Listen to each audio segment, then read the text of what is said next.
I was running a nursery school actually for a small church. Many of the women who were bringing their children in were having challenges around family violence and domestic violence. And I went to the pastor and I said, is there a way that we could meet some of their needs? And he said, well, I don't know about that. That's a pretty uncomfortable conversation. I'm a survivor. I was in their position at one time. And I had no one. I had to navigate the system by myself. And that is no place to be when you've just experienced such a trauma. I am a single mom. I have one son, 18. I've never thought I would be in this situation. I had a really good job. I was there 18 years. Thought I was going to retire. When I grew up, I always wanted to be the person that I needed. I missed a lot of opportunities just about different careers that I could have explored as an adult. I've always been a student of American history, and I started my postgraduate studies looking at the causes of the Civil War. And it turns out that some of the history I was taught was incomplete. The more I learned, the more I realized that race and racial injustice were a part and fiber of the history of our country. I started having problems with my vision and found out that I had to have cornea transplants on both eyes. I just had a cornea transplant on my left eye, and I have to have my right eye done. In the midst of me going through all that, unfortunately, my landlord went through his situation, and he had to start selling his properties. So the house that I thought I was going to own was no longer an option, and unfortunately he had to sell. And I wasn't prepared financially to find another place.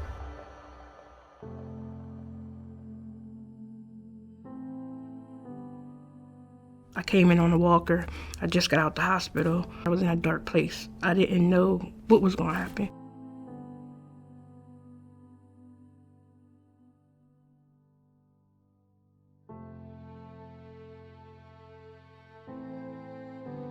I'm on the phone with Josiah for the housing.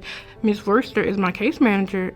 We get on Zoom calls, so we all on a call together trying to make sure I obtain the goals that I need to reach. When you're with your case manager, you have action plans, and they expect you to do those action plans at your next appointment with them. My ultimate goal is to own a home. I know when I leave here, it doesn't just stop when I leave the door. I know they're going to follow up.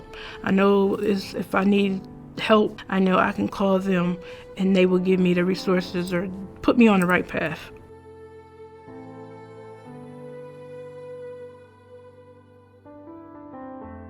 Through our initial phone conversations, Nicole had advised me that she was indeed homeless and living at the YWCA along with her son. She did tell me, that she was working with the counselors there, trying to get her on track in hopes of purchasing her first home. Having experienced homelessness during my childhood, I definitely know what it feels like to be homeless and feel helpless. I knew that we really had to get on this. I immediately started researching, sending Nicole properties that were available in her price range and her budget so that we could go ahead and start the process of helping her find her home. There's a misconception that you cannot get a house unless your credit is top-notch or if you have thousands of dollars in the bank. That is a complete misconception. You can go ahead and start doing money management, budgeting, strategically planning what needs to be done to help you achieve your goal of owning a home.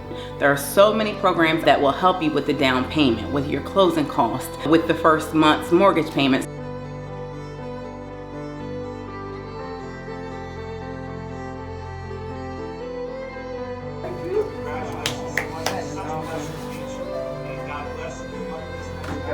Thank you.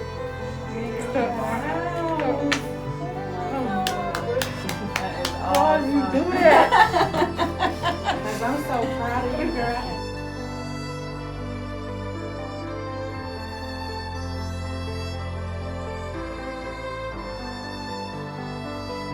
The youth are our future. They're our future politicians, our future leaders, our future decision makers. We need to take care of their feelings and emotions so that they know that they can do anything. Just because I'm young doesn't mean that I can't push for change. I know more about the kind of leader I want to be in the future going through this program? I definitely think it's important for us to be able to speak with the legislators and share our opinions because we are the community. The prevention work that we do in the schools and the tablings that we do out in the communities to talk about healthy relationships and talk about consent, talk about red flags in an unhealthy relationship, all of those things, teaching people out in the community, that does inspire change. The fact that the young people turned out to vote in the 2022 election, that gives me a ton of hope that we can move forward with efforts to create a country, a place where everybody can thrive.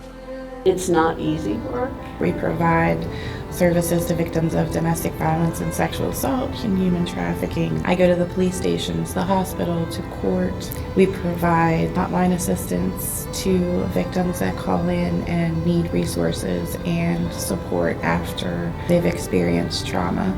That first half year, we served about 200 women and men with 2 full-time staff and about half a dozen volunteers, and slowly it just built up until right before COVID we were serving about 3,800 individuals a year statewide.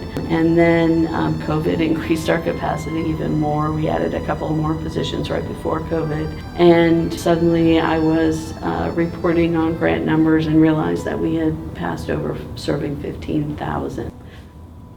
I knew we would get there. I knew that's why we were here. It's a lot. It is a lot.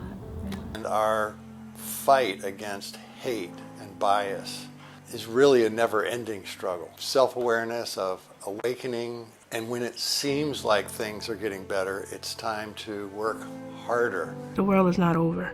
You just going through a rough time. You're going to get better. It takes all of us to link together to inspire hope and encourage change. We just do it. That's what we do. That's who we are.